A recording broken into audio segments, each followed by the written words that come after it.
തിരക്കേറിയ ജീവിതത്തിനിടയിൽ നിന്ന് ഞാൻ സമാധാനം തേടുകയാണ്. അതെ, a moment to nourish my soul.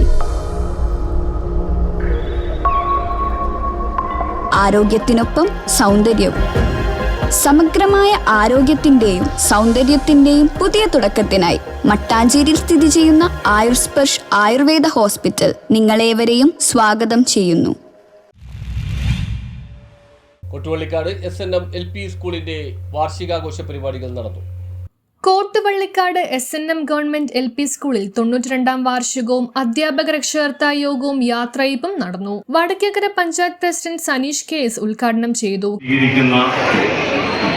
നമ്മുടെ വിദ്യാലയം നമ്മുടെ ഈ നാടിനെ സംബന്ധിച്ച് 92 വർഷത്തെ തലമുറയെ വാർത്തെടുക്കുന്നതിൽ ഏറ്റവും വലിയ പങ്ക് വഹിച്ച അക്ഷരമുത്തശ്ശി എന്ന് തന്നെ വിളിക്കാൻ കഴിയുന്ന ഏറ്റവും പ്രധാനപ്പെട്ട ഇടം കൂടിയാണ്. വടക്കേക്കര പഞ്ചായത്തിനെ സംബന്ധിച്ചാണെങ്കിൽ ഏറ്റവും കൂടുതൽ വിദ്യാഭ്യാസ സ്ഥാപനമുള്ള പഞ്ചായത്തുകളിൽ വേണമെങ്കിൽ വടക്കേക്കര ഇടം പിടിച്ചിട്ടുണ്ടാകും. വടക്കേക്കരയിൽ മാത്രം 6 ഗവൺമെന്റ് സ്കൂളുകൾ, 6 എയ്ഡഡ് സ്കൂളുകൾ, ചെറിയ സ്കൂളുകൾ, അങ്ങനെ 12 വിദ്യാലയങ്ങൾ നമ്മുടെ പഞ്ചായത്തിനകത്ത് ചെറുവിദ്യാലയങ്ങളുണ്ട്.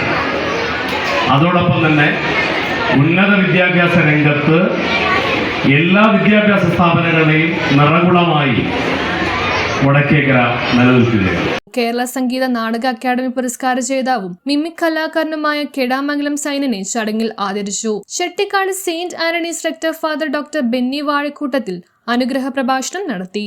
നാടൻ പാട്ട് കലാകാരൻ രമേശ് കരുതലക്കൂട്ടം മുഖ്യാതിഥിയായി പങ്കെടുത്തു.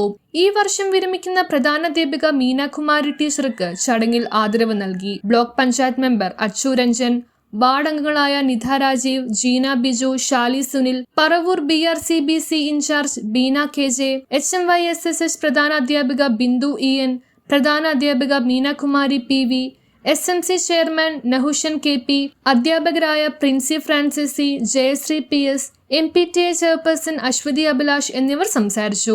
കുട്ടികളുടെ പ്രസിദ്ധീകരണമായ സ്പർശം ചടങ്ങിൽ പ്രകാശനം ചെയ്തു. 1ാം ക്ലാസ്സിലെ സംയുക്ത ഡയറിയുടെ പ്രകാശനവും ചടങ്ങിൽ നടന്നു. കുട്ടികളും രക്ഷകർത്താക്കളും അവതരിപ്പിച്ച നൃത്തസന്ധ്യ ശ്രദ്ധേയമായി. News bureau, Paravur.